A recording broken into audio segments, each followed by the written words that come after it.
And the full House gathered this morning for a classified briefing on Israel. The chamber is largely paralyzed, of course, until Republicans elect a speaker. Those efforts are now underway. Joining us now, the chair and vice chair of the House Intelligence Committee, Republican Congressman Mike Turner and Democratic Congressman Jim Himes. First of all, it's wonderful to see a bipartisan interview. It doesn't always happen, but your committee is unusual, and we are grateful for that. Mr. Chairman, can you tell us what you've learned that you can disclose about the situation in the north, where there's now an alert from the IDF and also, concerns that the Hezbollah could open a second front from Lebanon? Sure. Well, Andrea, you're absolutely correct on the aspect of bipartisanship. Not only do we work together, Jim and I, on a bipartisan basis, there's overwhelming bipartisan support for Israel in Congress, and that was certainly evident today as we had the classified briefing, members voicing their support for Israel. The concern that everyone has, obviously, is to what extent was Iran directly involved? But the thing that we should never lose perspective of is Hamas is a franchise of Iran, and so they fund them, they provide them rockets, they provide them munitions, they train them. So the question really is perfunctory as to whether or not they directly were participating. We know that they are an arm of Iran, and so clearly this does reflect on Iran's involvement and its effect against Israel.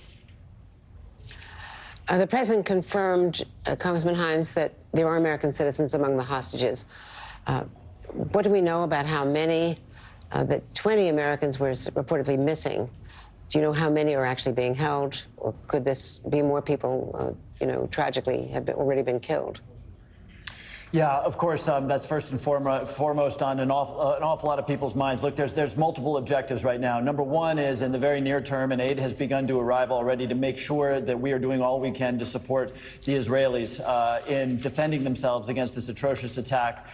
Right behind that, of course, is making sure that we know where, how many, and how we might ultimately free the American hostages who are undoubtedly inside Gaza right now. We don't have a great number, but that number is likely to be two dozen, maybe more.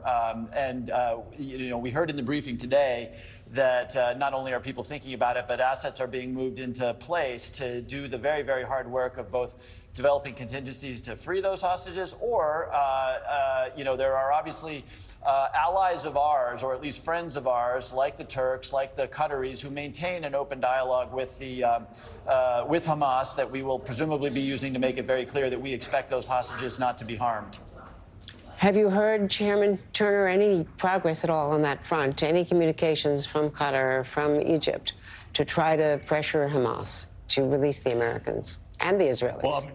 Well, the discussions are ongoing, and I certainly, my hope is with the administration being successful, but this is a very dire situation. I know Hamas knew exactly what it was doing. This is well planned out. These are not unintended consequences. These are intended consequences. So as we're seeing the brutality and the murderousness and the atrocities of what's occurred here, I think that too reflects both what Hamas's intention is, their hatred from the Israeli people, but also how we as the United States need to have the resolve of supporting Israel against this clear evil.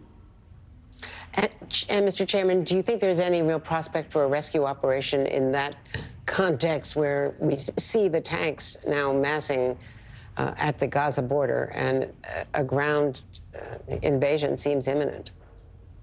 It's certainly a complicated environment, but I know, our military is working very, very closely with the Israelis at this point on trying to assess what is known and where these individuals might be held. But it's certainly going to be a difficult environment going forward. Have you heard anything more about this alert from the IDF about what's happening in Hezbollah, or from Hezbollah in the north, Congressman Himes? Well, obviously, as the chairman alluded, eyes are on Iran right now. Hezbollah is a client state of the Iranian regime. As people know, we have moved significant naval assets into the region, air assets, to send the signal that this is not a conflict that anybody should consider widening. And it's not just the Iranians and Hezbollah, but whether it's Syrians or elements in the West Bank. the administration and all of us, frankly, are working very, very hard right now to make sure that we've seen the worst of this and that it doesn't get expanded into a conflict in the north, or that this is a moment taken advantage of by other bad actors in the region because they believe that Israel is vulnerable. Our presence there, the movement of the USS Ford into the region, everything that we're doing to make sure that the assets are there is designed to make sure that other bad actors don't seek to take advantage of this moment. Let me ask each of you, Chairman Turner, would, if that were to happen, if there were a major assault from the north, would the F-35s from the Gerald Ford take off? Would we get involved from the air? Well, we already have a pledge and agreement with Israel, and it's known in the region of our intent to support Israel if they should come under significant attack.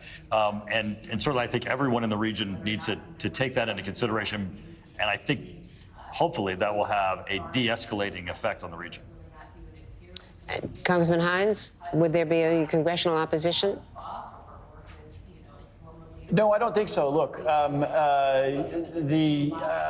very happy to say that, as the chairman said, the feeling in the room this morning, where we had most of the House of Representatives, was unanimous around support for Israel, about being appalled by the brutal loss of life that Hamas visited upon the Israeli people, and obviously some concern. The Israelis have the right of self-defense. They are going to rightly make sure that they don't face this threat from Hamas ever again. As the chairman pointed out, in Gaza, you've got 2 million people in very, very close quarters. That is going to be an excruciatingly difficult operation.